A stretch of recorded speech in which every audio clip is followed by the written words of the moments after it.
السلام علیکم ورحمۃ اللہ وبرکاتہ۔ ان الحمد للہ نحمده ونستعینه ونستغفره ونعوذ باللہ من شرور انفسنا ومن سیئات اعمالنا من يهده الله فلا مضل له ومن يضلل فلا هادي له وأشهد أن لا إله إلا الله وحده لا شريك له وأشهد أن محمدًا عبده ورسوله صلى الله تعالى عليه وآله وسلم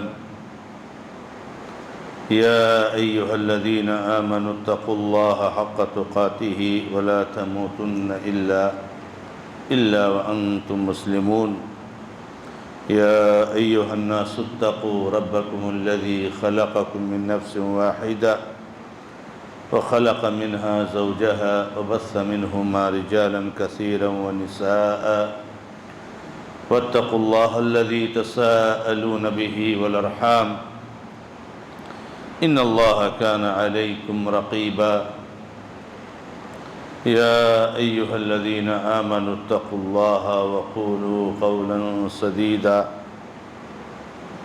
يصلح لكم أعمالكم ويغفر لكم ذنوبكم ومن يطع الله ورسوله فقد فاز فوزا عظيما أما بعد فإن خير الحديث كتاب الله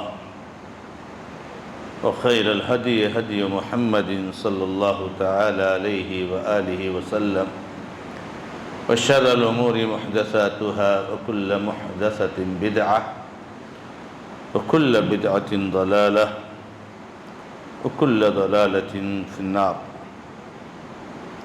أعوذ بالله من الشيطان الرجيم بسم الله الرحمن الرحيم ويوم حنين إذ أعجبتكم كثرتكم فلم تغن عنكم شيئا وضاقت عليكم الأرض بما رحبت ثم وليتم مدبرين ثم أنزل الله سكينته على رسوله وعلى المؤمنين وأنزل جنودا لم تروها وعذب الذين كفروا وذلك جزاء الكافرين۔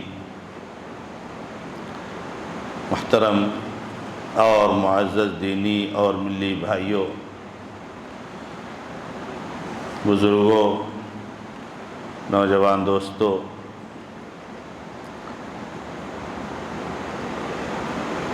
شعبہ دعوت و تبلیغ جماعت المسلمین محصلہ کے زیر اہتمام یہ نہایت ہی بابرکت سلسلہ جو سیرت الانبیاء والسلف کے ٹائٹل سے مزین ہے، اللہ رب العزت کا بڑا کرم اور احسان ہے کہ رب العزت نے ہمیں اور آپ کو اس روئے زمین پر تشریف لانے والی سب سے معزز شخصیات یعنی انبیاء کرام اور رسول اعظام علیہم الصلاۃ کی زندگیوں کو سننے اور سنانے کا موقع فراہم کیا، اور یہ اللہ رب العزت کا بہت بڑا کرم اور احسان ہے۔ الحمدللہ اللہ کے آخری نبی محمد رسول اللہ صلی اللہ علیہ وسلم کی سیرت بھی تقریباً 85% یا 90% ہم اور آپ سن چکے ہیں،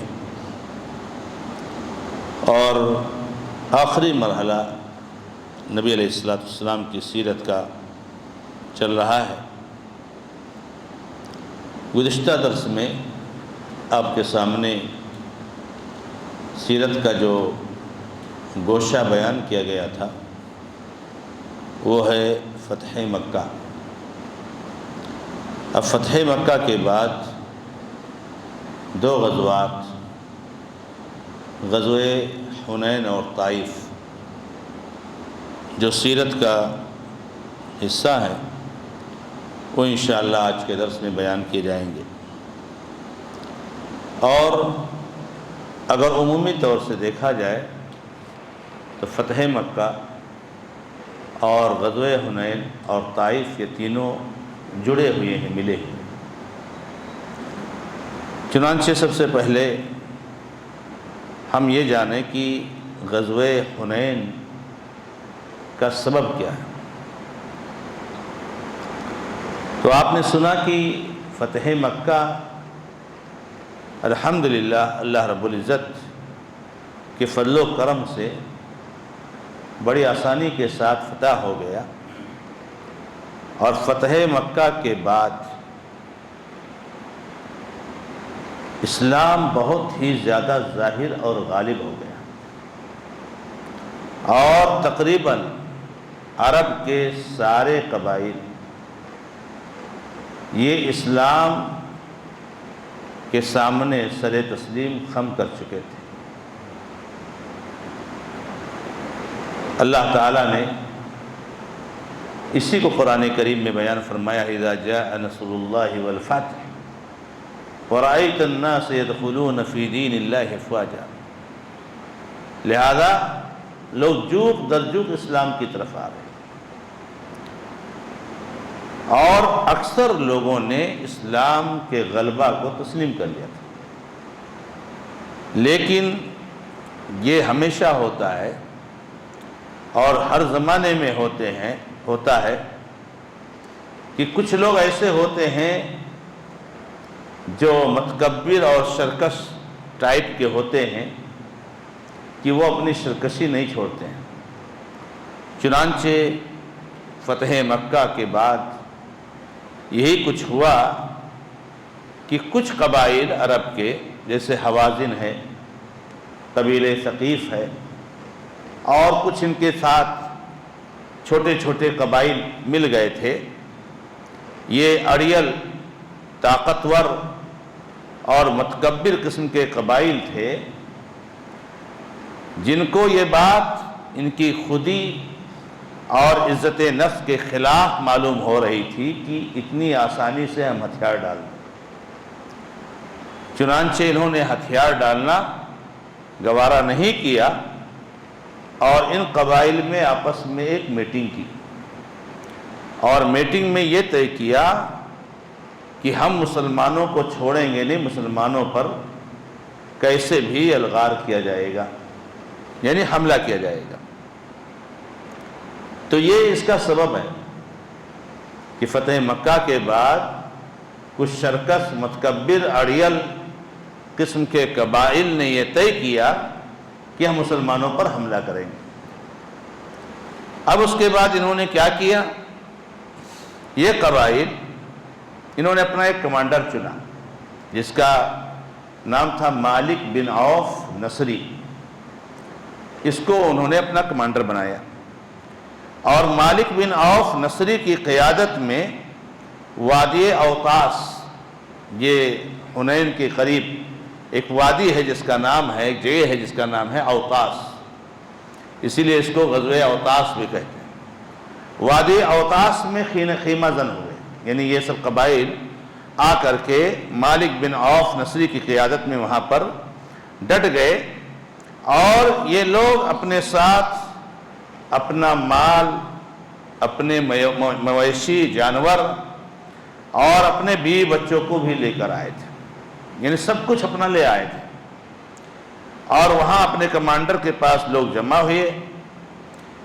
وہاں پر جو لوگ جمع ہوئے تھے اس میں ایک درید بن سما تھا، انہی قبائل میں، انہی لوگوں میں ایک درید بن سما تھا، جو بہت ہی ماہر، تجربہ کار اور نہایت جری اور بہادر اور بہت جنگجو تھا، لیکن وہ بوڑھا ہو گیا تھا، بہت بوڑھا ہو گیا تھا، لیکن وہ ان کے ساتھ تھا۔ اس نے جب دیکھا کہ سارے لوگ یہ اپنا مال بھی لے آئے، جانور بھی لے آئے، بیوی بچوں کو بھی لے آئے، تو اس نے لوگوں سے پوچھا کہ بھائی جانور اور مال اور بیوی بچوں کو لانے کی کیا وجہ؟ تم لوگوں کو نہیں لانا چاہیے؟ یہ سمجھتا تھا کہ میں بہت بزرگ ہوں، تجربہ کار ہوں، تو لوگ میری بات مانیں گے۔ تو جو کمانڈر تھا مالک نے کہا کہ ہم لوگ اپنے بیوی بچوں اور اپنا مال پورا اس لیے لے کر کے آئے ہیں کہ تاکہ ہم میں سے ہر فرد اور زیادہ جذبہ کے ساتھ لڑے گا، کیونکہ بیوی بچے مال، تو یہ سوچے گا کہ اگر میں ہار گیا تو میرے بیوی بچے بھی جائیں گے اور پورا مال جائے گا، میرے پورے جانور جائیں گے، تو یعنی ہر آدمی کرو یا مرو کی صورتحال اپنے سامنے رکھ کر کے وہ جو ہے لڑے گا۔ تو اس نے درید نے ان کو مشورہ دیا، کہا کہ نہیں، بیوی بچوں کو یہاں پر لانا اور مال لانا اور جانوروں کو لانا یہ حکمت عملی نہیں ہے۔ چاہے آپ فاتح ہوں اور چاہے آپ شکست کے شکار ہوں، دونوں صورتوں میں آپ کے لیے بیوی بچوں کو یہاں رکھنا جو ہے مناسب نہیں ہے، کیونکہ اگر آپ فاتح ہوتے ہیں تو آپ کے پاس بہت سارا مال غنیمت ہوگا، بہت ساری چیزیں ہوں گی جن کو لے کر کے آپ کو جانا رہے گا۔ تو بیوی بچوں اور جانوروں اور مویشیوں کا آلریڈی بوجھ تمہارے پاس ہے، تو کیسے تم لے کر کے جاؤ گے؟ اور اگر شکست کے شکار ہوتے ہو تو بیوی بچوں کا مسئلہ ہو جائے گا، ان کی حفاظت کا مسئلہ ہو جائے گا، جانوروں کی حفاظت کا مسئلہ ہو جائے گا۔ تو فتح یا شکست کسی بھی حالت میں تمہارا بیوی بچوں اور مال اور مویشیوں کو لانا یہ حکمت عملی کا تقاضا نہیں ہے۔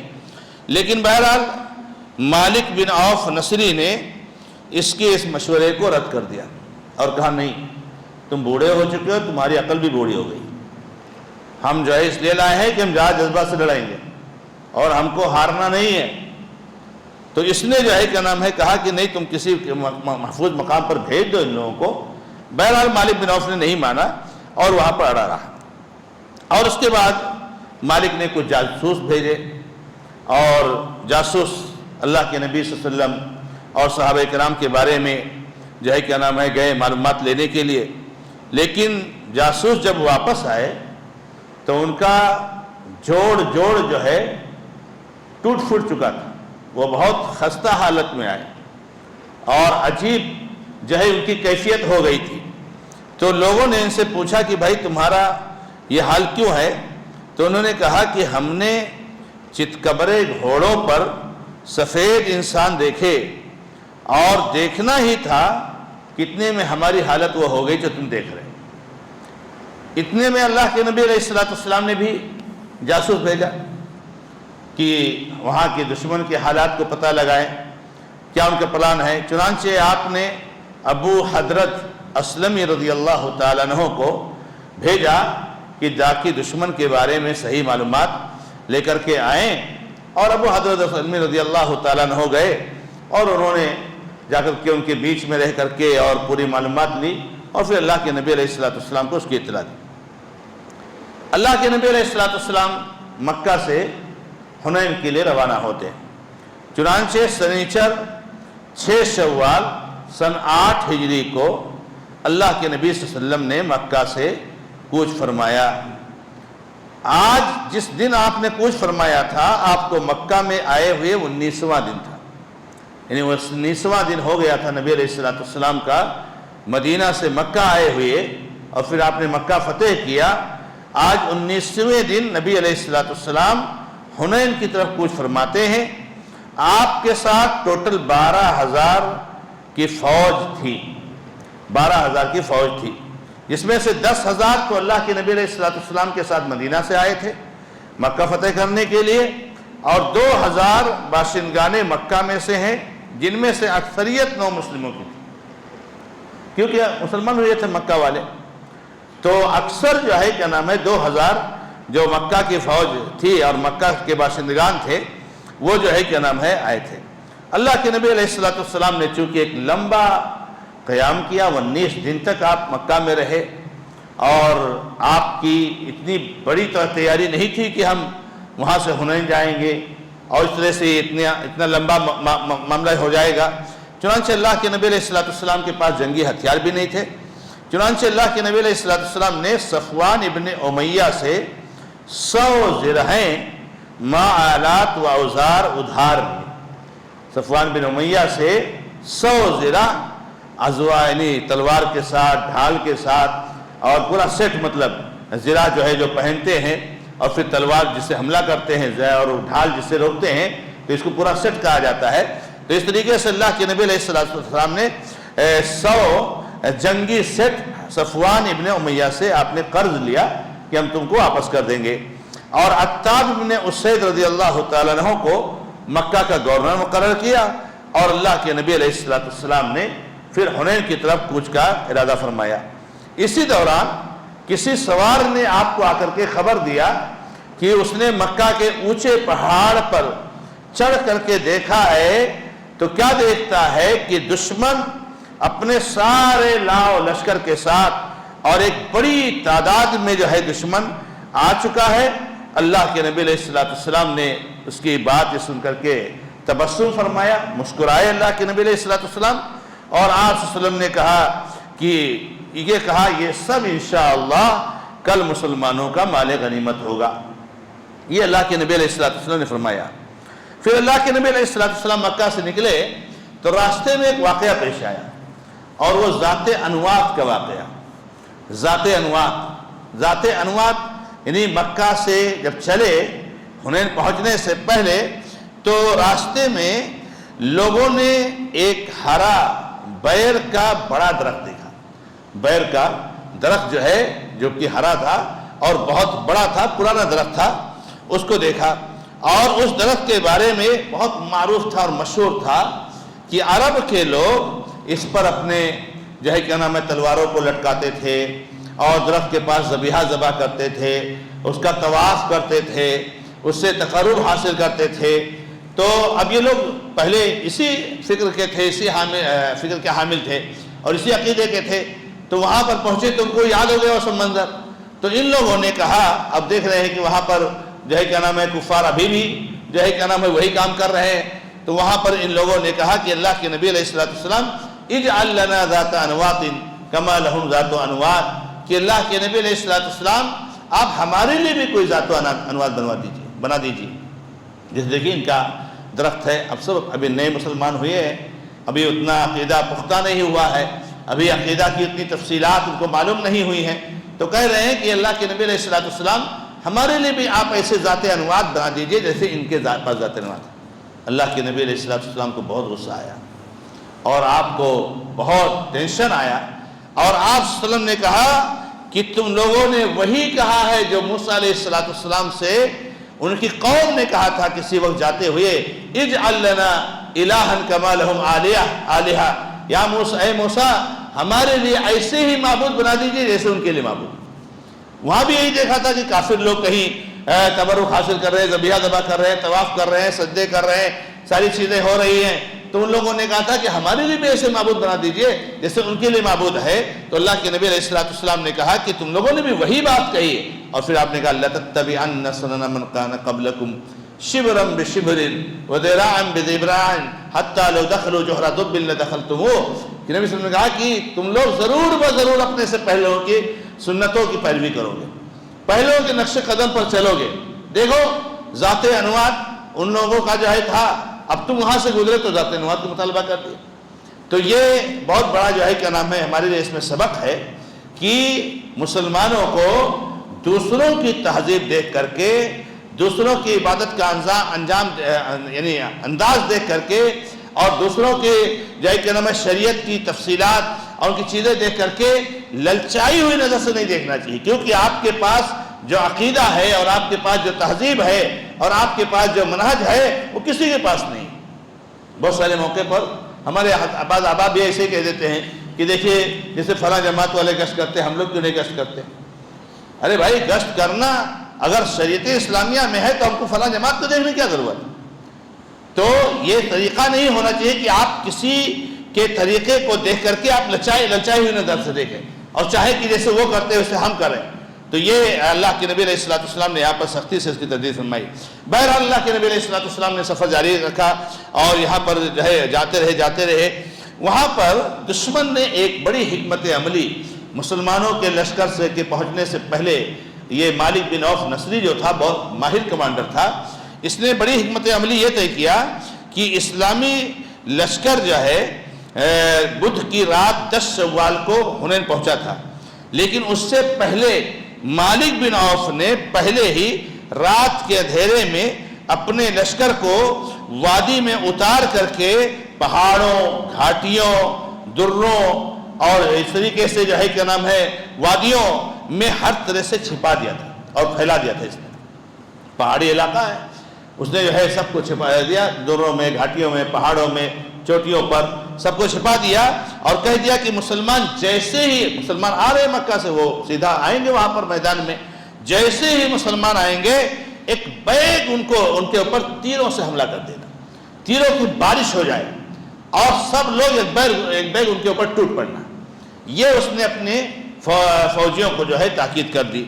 اللہ کے نبی علیہ السلام آتے رہے اور صبح فجر سے پہلے اللہ کے نبی علیہ السلام نے لشکر کی ترتیب فرمائی اور صبح وادی حنین میں جو ہے اترے، اور یہ دشمن کی ترتیب ہے، اس سے بالکل مسلمان بے خبر تھے، مسلمانوں کی اس کی کوئی اطلاع نہیں تھی۔ مسلمان تو بڑے آرام اور اطمینان سے آ رہے تھے، جب جائیں گے وہاں پر پڑاؤ ڈالیں گے، پھر آرام سے تازہ دم ہوں گے اور پھر جو ہے جنگ ہوگی تو جو ہے کیا نام ہے ہم تازہ دم ہو جائیں گے۔ لیکن جیسے ہی یہ لوگ وہاں پر جا کر کے اس وادی میں اترے، فوراً ہدایت کے مطابق دشمن ان کے اوپر ٹوٹ پڑا۔ اتنی زبردست تیر کی بارش ہو گئی کہ مسلمان بالکل بوکھلا گئے اور اچانک حملے سے مسلمانوں میں ایسی بھگدڑ مچی کہ کوئی کسی کی طرف دیکھنے والا نہیں تھا، سب بھاگنے لگے ادھر ادھر۔ اور اس کے بعد پھر جب بھگدڑ مچی تو اللہ کے نبی علیہ السلام نے لوگوں کو پکارا، کہا لوگوں آؤ میری طرف، میں عبداللہ کا بیٹا محمد ہوں۔ اس وقت اس جگہ آپ کے ساتھ چند مہاجرین اور اپنے خاندان کے کچھ افراد کے سوا کوئی نہیں تھا۔ مسلمان سب بوکھلا گئے اور سب افراتفری کا شکار ہو گئے۔ تیروں کی بارش معمولی بارش نہیں ہے، اور پہاڑوں کی چوٹیوں سے بارش ہو اور ہر طرف سے بارش ہو، ادھر سے ادھر سے، نہ سنبھلنے کا موقع نہ بچنے کا موقع۔ تو اللہ کے نبی علیہ السلام کے صحابہ افراتفری کا شکار ہو گئے اور بالکل بھگدڑ مچ گئی۔ اس نازک ترین وقت میں رسول اللہ صلی اللہ علیہ وسلم کی شجاعت بے نظیر رہی، لیکن اللہ کے نبی علیہ السلام پر ذرہ برابر اس کا کوئی فرق نہیں پڑا۔ نبی علیہ السلام ایک دم بہادری کے ساتھ ڈٹے رہے۔ اور یہاں آپ کو معلوم ہونا چاہیے کہ اللہ کے نبی علیہ السلام نے جو فرمایا ہے کہ میں 5 چیزیں ایسی دیا گیا ہوں کہ مجھ سے پہلے کسی کو نہیں دیا گیا تھا۔ اس میں سے ایک ہے نصرت بالرعب، رعب سے میری مدد کی گئی۔ اب اتنی زبردست بھگدڑ مچی، لیکن دشمن میں سے کسی کی یہ ہمت نہیں ہوئی کہ کوئی نبی صلی اللہ علیہ وسلم کے قریب آ جائے یا کوئی اللہ کے نبی علیہ السلام پر حملہ کر دے۔ یہ اس رعب کا اثر ہے جو اللہ تعالیٰ نے دشمن کے دل میں نبی علیہ السلام کے ڈال۔ کوئی قریب آنے کا گوارہ نہیں کرتا تھا، کوئی سوچتا بھی نہیں تھا کہ نبی علیہ السلام حالانکہ اگر چاہتے تو آسانی کے ساتھ اللہ کے نبی علیہ السلام پر حملہ کر سکتے تھے، لیکن اللہ کے نبی علیہ السلام بڑی شجاعت کے ساتھ ڈٹے رہے۔ اور اللہ کے نبی علیہ السلام اپنے کھچر پر کو ایڑ لگا رہے تھے، نہیں بڑھ رہے تھے آگے اور کہہ رہے تھے انا النبی لا کذب انا ابن عبد المطلب، میں وہ نبی ہوں جو جھوٹا نہیں ہوں، میں عبد المطلب کا بیٹا ہوں۔ تو اس طریقے سے اللہ کے نبی علیہ السلام اپنے کھچر پہ تھے۔ ابو سفیان بن حارث رضی اللہ تعالیٰ عنہ نے آپ کے کھچر کی لگام پکڑ کر رکھی تھی، اور عباس رضی اللہ تعالیٰ عنہ نے رکاب تھام لی تھی، اور وہ دونوں کوشش یہ کرتے تھے کہ نبی علیہ السلام کی سواری آگے زیادہ نہ بڑھے، ورنہ دشمن کے جو ہے کیا نام اس میں چپیٹ میں آ جائیں گے۔ تو وہ دونوں کوشش کرتے تھے، لیکن اللہ کے نبی علیہ السلام آگے بڑھنے کی کوشش کرتے تھے۔ اور پھر عباس رضی اللہ تعالیٰ عنہ نے صحابہ کرام کو آواز لگائی اور کہا اے درخت والو، اے بیت الرضوان والو، کہاں ہو تم، آ جاؤ۔ پھر عباس رضی اللہ تعالیٰ عنہ کی آواز سن کر کے لوگ اس طرح سے مڑے جیسے گائے اپنے بچوں پر مڑتی ہے۔ عباس رضی اللہ عنہ نے آواز لگائی کہ اے بیت الرضوان والو، اے مہاجرین، اے انصار، جب یہ آواز لگائی آؤ ادھر، تو سب لوگ فوراً پھر مڑے جہاں بھگدڑ مچا تھا وہاں نبی علیہ الصلوۃ والسلام کی طرف لوگ مڑے، اور اس طرح سے مڑے کہ فوراً سب لوگ اسی طرف آگے، اور جواب میں کہا ہاں ہم آئے، ہاں ہم آئے۔ اس طرح جب آپ کے پاس 100 آدمی جمع ہو گئے، یعنی سوچئے کہ 12,000 کی فوج، لیکن اللہ کے نبی علیہ الصلوۃ والسلام کے پاس 150 لوگ بھی نہیں تھے۔ جب آپ بڑی مشکل سے جب بتایا گیا اور جب لوگ مڑے تب 100 آدمی جب جمع ہوئے تو انہوں نے پھر دشمن کا استقبال کیا، سامنا کیا اور لڑائی شروع کی۔ اس طرح مسلمان دستوں نے جس رفتار سے میدان چھوڑا تھا اسی رفتار سے ایک کے پیچھے ایک آتے چلے گئے، جیسے وہ بھاگے تھے ویسے جو ہے کیا نام ہے واپس اللہ کے نبی علیہ الصلوۃ والسلام کی طرف چلے گئے، اور دیکھتے ہی دیکھتے فریقین میں گھمسان کی جنگ شروع ہو گئی، زبردست جنگ شروع ہو گئی، مسلمان اور دشمن میں زبردست لڑائی شروع ہو گئی، اور زبردست جو ہے کیا نام ہے جنگ شروع ہو گئی۔ اللہ کے نبی علیہ الصلوۃ والسلام نے میدان کی طرف نظر اٹھا کر دیکھا تو فرمایا اب چولہا گرم ہو گیا ہے، زبردست لڑائی چل رہی تھی، دونوں طرف سے وار اور دونوں طرف سے زبردست حملے۔ تو اللہ کے نبی علیہ الصلوۃ والسلام نے فرمایا کہ اب چولہا گرم ہو گیا، اور پھر آپ نے زمین سے ایک مٹھی مٹی لے کر دشمن کی طرف پھینکتے ہوئے فرمایا، یعنی زمین سے ایک مٹی لی اور آپ نے دشمن کی طرف پھینکا، اور اللہ کے نبی علیہ الصلوۃ والسلام نے فرمایا شاہت الوجوہ، یعنی ساروں کے چہرے بگڑ جائیں گے۔ اور پھر جب یہ مٹھی بھر مٹی اللہ کے نبی صلی اللہ علیہ وسلم نے پھینکی تو اس مٹھی کا ایسا معجزہ رہا، مٹھی بھر مٹی کا، کہ کوئی ایسا دشمن کا فرد نہیں رہا کہ جس کی آنکھ میں یہ مٹی نہ گئی۔ یعنی ایک مٹھی بھر مٹی اللہ تعالیٰ نے اس میں ایسا اعجاز بنایا، ایسا معجزہ بنایا کہ دشمن کے ہر فرد کے آنکھ میں گئی، اور اس کے بعد اسی سے پھر ان کی دھار جو ہے کیا نام ہے کند ہوتی چلی گئی، یعنی معاملہ جو ہے کیا نام ہے ڈھیلا پڑتا چلا گیا۔ مٹی پھینکنے کے بعد چند ساعت گزری تھی کہ دشمن کو زبردست شکست حاصل ہوئی، ان کے 70 آدمی قتل کیے گئے، اور ان کے سارے کے سارے بچے، عورتیں، سارا مال جو کچھ بھی لے کر کے آئے تھے سب مسلمانوں کے ہاتھ میں آ گیا، اور مال غنیمت کے طور پر مسلمان جو ہے یہ غزوہ جیت گئے، اور اتنے سارا مال حاصل ہوا۔ اللہ تبارک و تعالیٰ نے اس غزوہ کا تھوڑا سا نقشہ کھینچا ہے قرآن کریم میں، فرمایا وَيَوْمَ حُنَيْنٍ إِذْ أَعْجَبَتْكُمْ كَثْرَتُكُمْ، یاد کرو حنین کے دن کو جب تم کو تمہاری کثرت پر تھوڑا سا عجب ہو گیا تھا۔ اصل میں جب نبی صلی اللہ علیہ وسلم مکہ سے چلے تھے تو مورخین نے بیان کیا ہے کچھ صحابہ نے کہا تھا ارے آج کیا، آج تو 12,000 کی تعداد ہے، ہم لوگ تو 1,000 والے ہیں کہ 1,000 بھی نہیں تھے میدان جیت گئے تھے، آج تو ہمارے ساتھ 12,000 کی تعداد ہے، آج ہم سے کون جیتے گا؟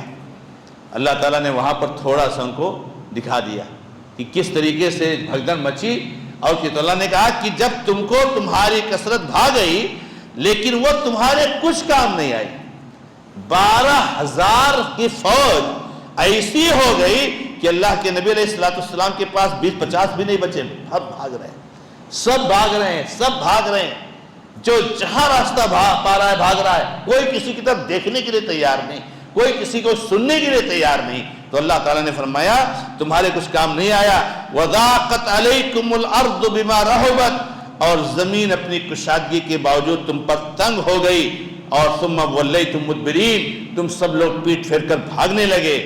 ثُمَّ أَنزَلَ اللَّهُ سَكِينَتَهُ عَلَى رَسُولِهِ وَعَلَى الْمُؤْمِنِينَ، پھر اللہ تعالیٰ نے اپنی سکینت نازل فرمائی اپنے رسول پر اور مومنوں پر، پھر واپس آنے لگے۔ وَأَنزَلَ جُنُودًا لَمْ تَرَوْهَا، اور اللہ تعالیٰ نے ایسا لشکر نازل فرمایا جس کو تم نے نہیں دیکھا ہے۔ علماء نے لکھا ہے کہ حنین میں بھی اللہ تعالیٰ نے فرشتوں کی فوج بھیجی تھی، تو فرشتوں کو نازل فرمایا جس کو تم نے نہیں دیکھا۔ وَعَذَّبَ الَّذِينَ كَفَرُوا وَذَلِكَ جَزَاءُ الْكَافِرِينَ، اور اللہ تعالیٰ نے کافروں کو سخت عذاب دیا، اور یہی جو ہے کافروں کا بدلہ ہے۔ تو اس طریقے سے غزوہ حنین میں اللہ کے نبی علیہ الصلوۃ والسلام اور آپ کے صحابہ فاتح ہو گئے۔ غزوہ حنین میں جو مال غنیمت حاصل ہوئی وہ دیکھیے 6,000 قیدی، 24,000 اونٹ، 40,000 سے زیادہ بکریاں، 6 کوئنٹل چاندی، 6 کوئنٹل 600 کلو، سب کو جمع کر کے اللہ کے نبی علیہ السلام نے مسعود ابن عمرو غفاری رضی اللہ تعالیٰ عنہ کی نگرانی میں جیرانہ میں دے دیا. جیرانہ ایک جگہ ہے اسی ایریا میں، حنین اور اوطاس اور جیرانہ. تو جیرانہ میں نبی علیہ السلام نے یہ مال غنیمت جمع کیا. آپ نے مال غنیمت تقسیم نہیں کیا، مسعود ابن عمرو غفاری رضی اللہ تعالیٰ کو اس کا ذمہ دار بنایا کہ تم مال غنیمت کی حفاظت کرو، اور اللہ کے نبی صلی اللہ علیہ وسلم کی نگرانی میں مال دے دیا. اور آپ صلی اللہ علیہ وسلم غزوہ طائف کے لیے روانہ ہو گئے. اب غزوہ طائف کا سبب کیا ہے ہم جانتے ہیں. یہ ہو گیا غزوہ حنین ختم ہو گیا.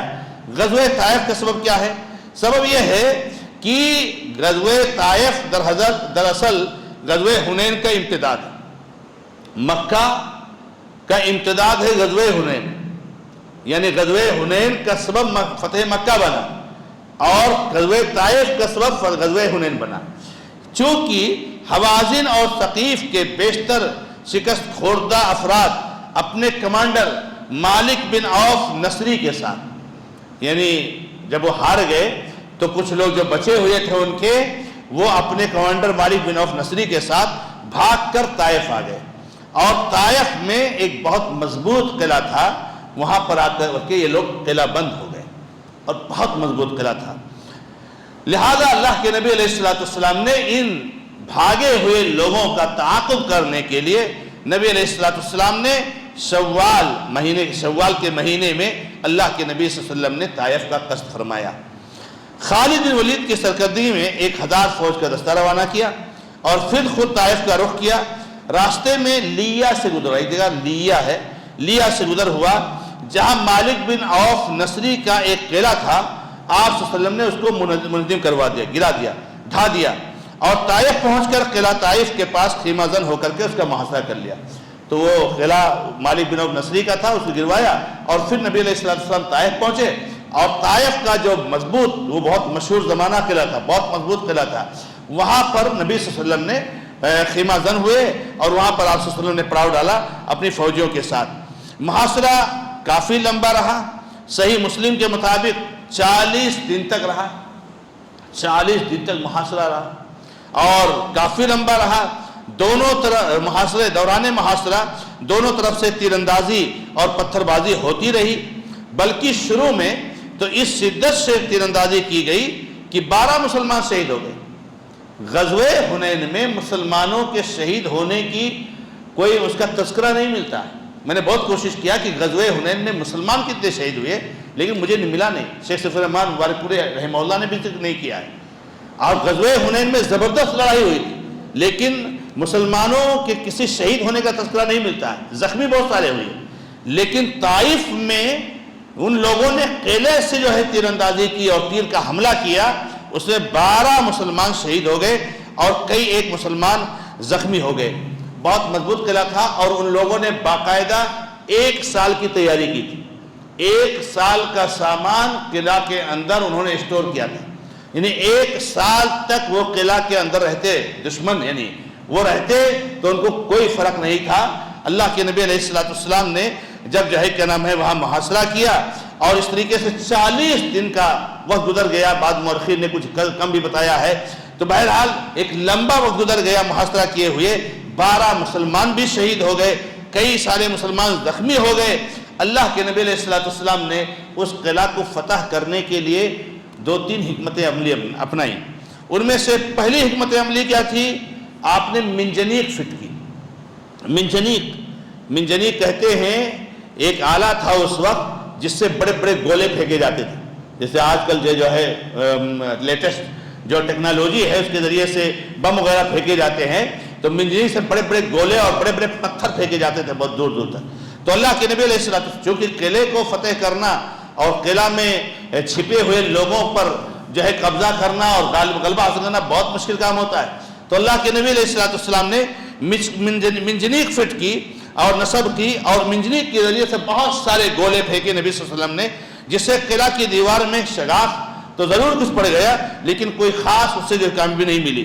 پھر اس کے بعد مسلمانوں کی ایک جماعت ایک دبابہ کے اندر گھس کر، دبابہ بھی ایک جنگی جو ہے کیا نام ہے وہ سمجھ لیجیے گاڑی ہے، یعنی جس کو آج ٹینک وینک کا جو ہوتا ہے اس ٹائپ کا، کہ یہ دبابہ وہی ٹینک کہتے ہیں عربی میں، تو اس میں جو ہے کیا نام ہے فوجی جو ہے چھپ جاتے ہیں اور وہ چلتی رہتی ہے گاڑی، اور کوئی حملہ کرے اس پر کوئی اثر نہیں پڑتا ہے۔ تو مسلمان ایک جماعت دبابہ کے اندر گھس کر قلعہ کی دیوار تک پہنچ گئے کہ قلعہ کے اندر کچھ گھسنے کی ترتیب بنائی جائے، مگر دشمن نے ان کے اوپر لوہے کے جلتے ٹکڑے پھینکے، یعنی لوہے جلتے ٹکڑے اور اس پر پھینکنا شروع کیا۔ تو اس سے جو ہے کیا نام ہے مسلمان مجبور ہو کر کے، کیونکہ اس سے گرمی ہوتی ہے، مسلمان مجبور ہو کر کے دبابہ کے اندر سے نکلے، اور دبابہ کے اندر سے جب مسلمان نکلے تو دشمن نے ان کے اوپر تیر برسا دیا، اور جس سے کیا ہے کئی مسلمان شہید ہو گئے۔ تو یہ بھی حکمت عملی اپنائی گئی لیکن کامیابی نہیں ملی۔ اسی طریقے سے اللہ کے نبی علیہ السلام نے ایک حکمت عملی یہ بھی اپنائی کہ نبی علیہ السلام نے دشمن کو زیر کرنے کے لیے ایک اور حکمت عملی اختیار فرمائی کہ انگور کے درخت کاٹ کر جلا دیے جائیں۔ بہت سرسبز شاداب علاقہ تھا، بہت سارے انگور کے درخت تھے، باغات تھے بڑے بڑے، تو اللہ کے نبی علیہ السلام نے کہا کہ انگور کے درخت اور باغات یہ کاٹ کر کے جلا دیے جائے، اس سے دشمن کو تکلیف ہوگی اور وہ باہر آئے گا اور سمجھوتا کرنے پر جو ہے کہنا مجبور ہو جائے گا۔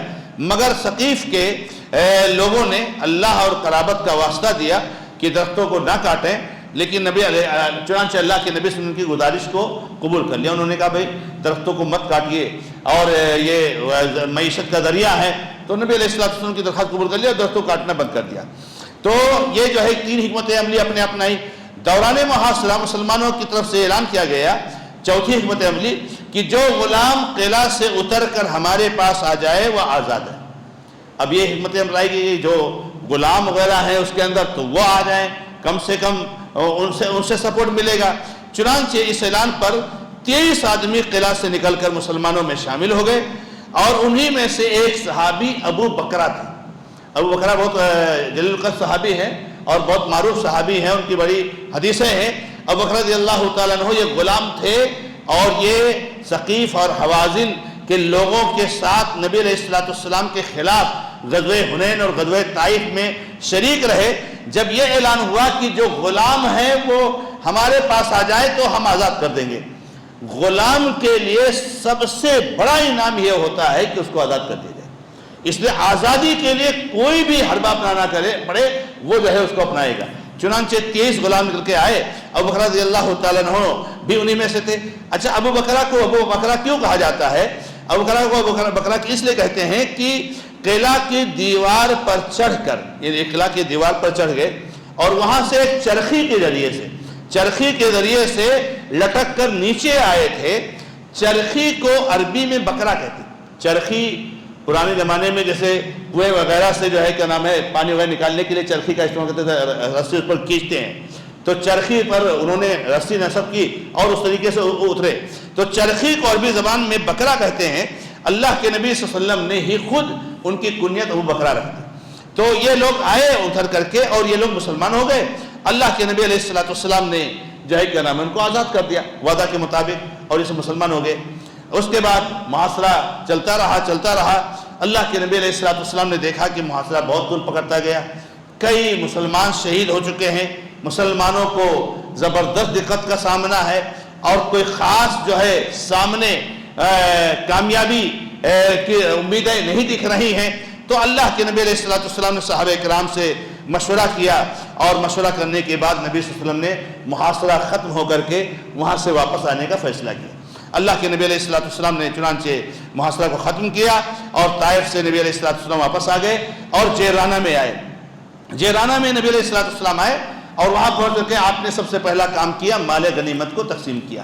مسعود ابن عمرو غفاری کو وہاں پر نگراں بنایا تھا، اور سارا مال غنیمت وہاں جمع تھا۔ نبی صلی اللہ علیہ وسلم نے مال غنیمت تقسیم کی۔ طائف سے محاصرہ ختم کرنے کے بعد نبی صلی اللہ علیہ وسلم جیرانہ میں آئے۔ کئی روز جو ہے کیا نام ہے نبی علیہ السلام نے جیرانہ میں قیام کیا، مال غنیمت تقسیم نہیں کیا۔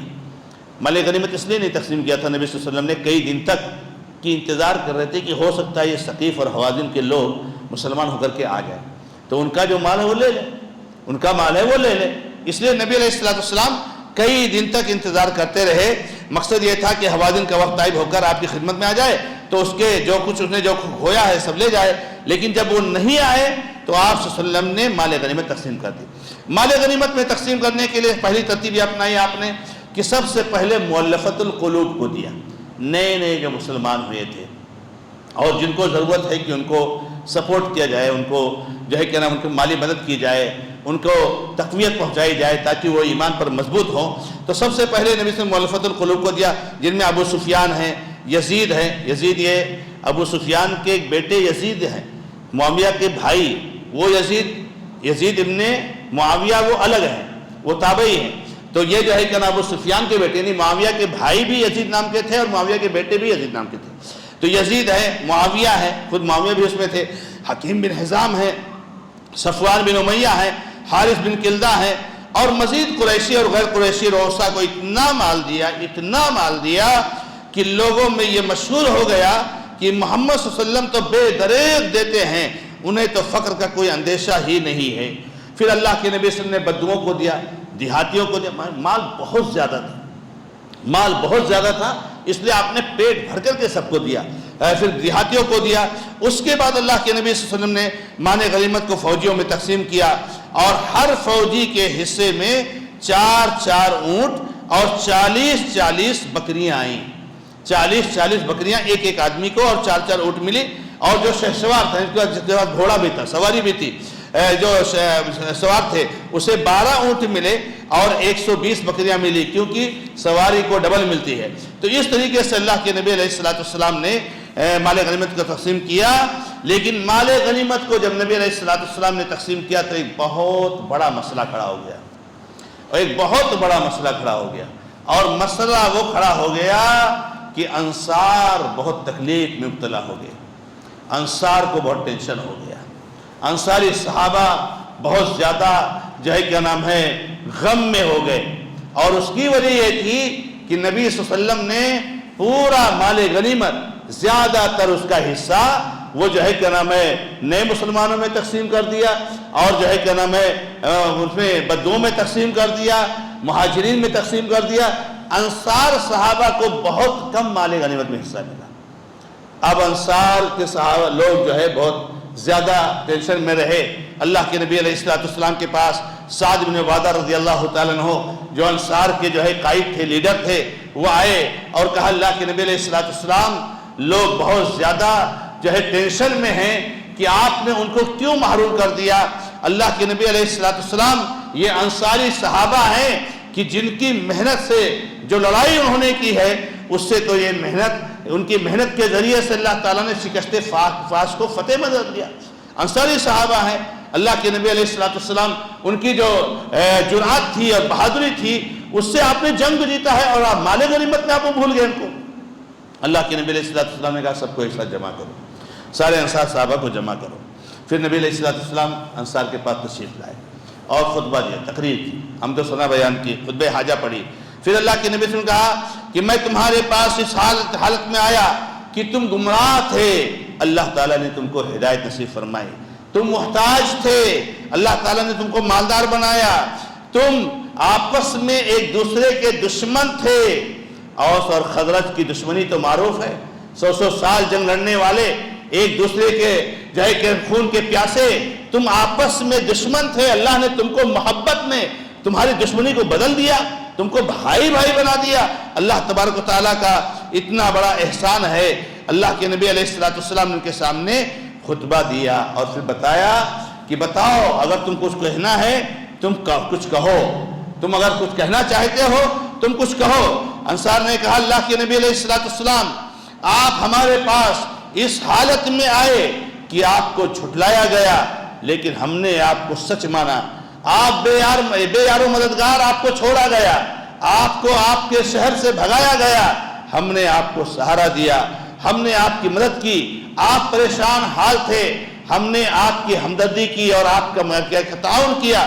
انصار نے بھی یہ کہا، اللہ کے نبی علیہ السلام نے کہا اے انصار تم اپنے جی میں دنیا کی ایک حقیر سی چیز کے لیے ناراض ہو گئے، مال کے لیے، پیسے کے لیے، مال غنیمت کے لیے، ایک حقیر سی چیز کے لیے تم ناراض ہو گئے ہو۔ سنو، کیا تم لوگ راضی نہیں ہو کہ لوگ بکریاں لے کر کے جائیں، لوگ جو ہے کیا نام ہے اونٹ لے کر کے جائیں، لوگ چاندی لے کر کے جائیں اور لوگ بہت کچھ سامان لے کر کے جائیں، مگر تم رسول اللہ صلی اللہ علیہ وسلم کو لے کر کے جاؤ، تم مجھے لے کر کے جاؤ۔ اللہ کی قسم اگر ہجرت نہ ہوتی تو میں بھی انصار ہی کا ایک فرد ہوتا۔ اگر سارے لوگ ایک راستے پر چلیں اور انصار کسی ایک راستے پر چلیں تو میں انصار کے راستے پر چلنے والے ہوں۔ اللہ کے نبی صلی اللہ علیہ وسلم نے پھر اللہ تعالیٰ سے دعا کیا، اللہم ارحم الانصار، اے اللہ تو انصار کے لوگوں پر رحم فرما، ان کی ذریت، ان کی نسل، ان کی اولادوں پر رحم فرما۔ پھر نبی علیہ السلام کی یہ تقریر سن کر کے انصار بہت رونے لگے، بہت رونے لگے، ان کی داڑھیاں تر ہو گئی اور انہوں نے کہا، اے اللہ کے رسول صلی اللہ علیہ وسلم، ہم بالکل راضی ہیں کہ لوگ مال و دولت لے کر کے جائیں اور ہمارے حصے میں رسول اللہ صلی اللہ علیہ وسلم آئیں۔ اور پھر یہ معاملہ وہاں پر ختم ہو گیا، سب خوش ہو گئے اور ایک بہت بڑا فتنہ جو ہے وہاں پر ٹل گیا۔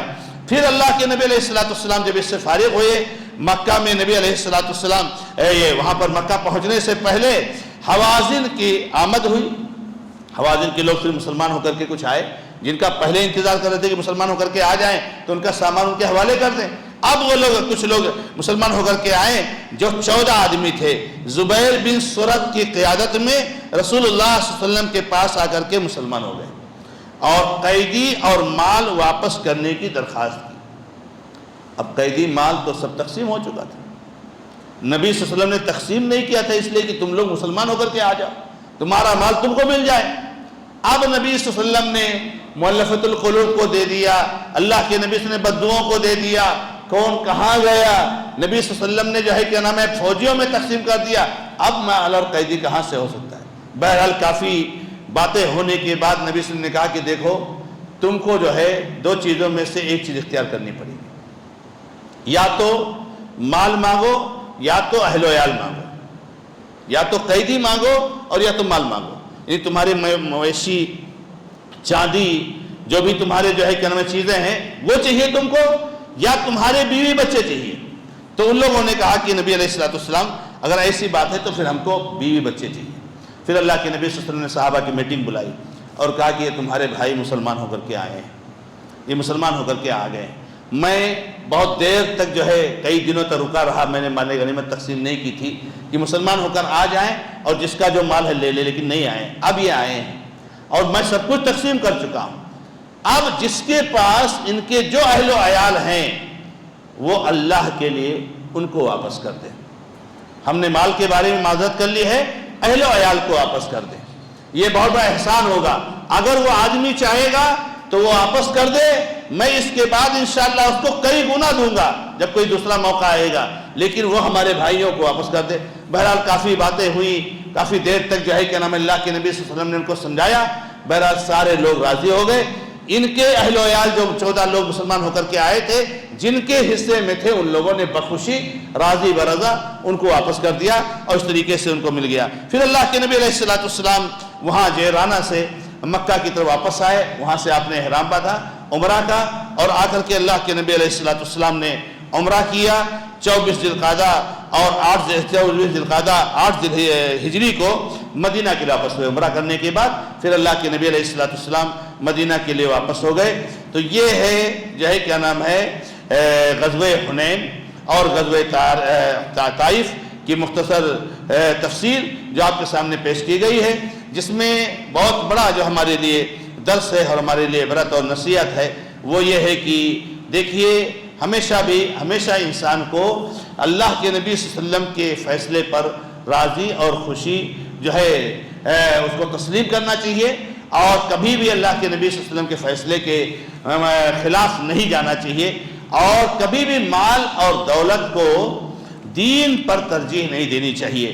آپ کو جو دینی فائدہ مل رہا ہے ہمیشہ اس کو فوقیت دیجئے، اور دنیا جو مفاد حاصل ہو رہا ہے وہ اس کے سامنے بہت کچھ ہے، بہت کم ہے۔ اور ایک فائدہ یہ بھی ہوا کہ کتنا بھی اللہ کے نبی اللہ تعالیٰ کی مدد آپ کے ساتھ ہو، اور کتنا بھی آپ اللہ تعالیٰ کے نیک اور چہیتے بندے کیوں نہ ہو، اگر اللہ تبارک و تعالیٰ نہیں چاہے گا کسی چیز کو آپ کے ہاتھ میں دینے، آپ کو فتح دینے، تو آپ کو نہیں حاصل ہوگا۔ اللہ کے نبی صلی اللہ علیہ وسلم 40 دن تک محاصرہ کرتے رہے، بالآخر آپ نے محاصرہ چھوڑ کے طائف سے واپس ہو گئے، آپ نے اس کو فتح نہیں کیا، چھوڑ دیا۔ تو آدمی کی ذمہ داری یہ ہے کہ جتنی اس سے کوشش ہو سکے وہ کوشش کرے، لیکن اس چیز کو حاصل ہی کر لے۔ ضروری نہیں ہے، ضروری نہیں ہے، تو آپ کوشش کریں جو آپ کے فائدے کے لیے ہو، لیکن اگر کوئی چیز آپ کو نہ حاصل ہو تو وہ اللہ کی مرضی، اللہ تعالیٰ جو چاہتا ہے۔ اور اسی طریقے سے صحابہ کرام کی اللہ کے نبی علیہ السلام سے محبت، اور اللہ کے نبی علیہ السلام کے لیے قربانی دینے کا جذبہ، اور اللہ کے نبی علیہ السلام کے ساتھ صحابہ کرام کا جو لگاؤ تھا اور جو تعاون تھا، وہ ساری چیزیں ظاہر ہو رہی ہیں۔ اور اسی کے ساتھ ساتھ یہ بات بھی معلوم ہو رہی ہے کہ انسان کو کبھی بھی اپنے وسائل پر اور اپنے ذرائع پر اور اپنی طاقت پر، اپنی کثرت پر ناز نہیں کرنا چاہیے۔